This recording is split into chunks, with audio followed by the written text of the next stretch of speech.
بفشل مبادرته لتشكيل حكومة تكنوقراط لا تضم ممثلي الأحزاب. وللمزيد ينضم إلينا مراسل فرانس 24 في تونس عبد الرزاق بيب. عبد الرزاق، تفاصيل هذه الاستقالة.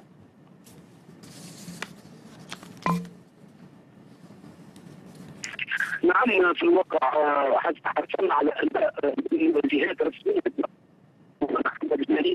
سيقدم استقالته بعد رحيل الى رئيس الجمهوريه محمد الموفق المرزوقي بناء على فشل المبادره، وسيتم تكليفه من قبل رئيس الجمهوريه محمد الموفق المرزوقي بتصريف الاعمال حتى يعود رئيس الجمهوريه الى الحزب الاكثر تمديدا صوته التاسيسي ونعني به حركه النهضه في امكانيه اعاده ترشيح احمد الشوي او يرشح شخص اخر. ويبدو ان حركه النهضه قد حسمت امرها حتى الان وستريد ترشيح حماد الجباري لهذا المنصب على ان يقبل للمبادره التي وراءها الحركه.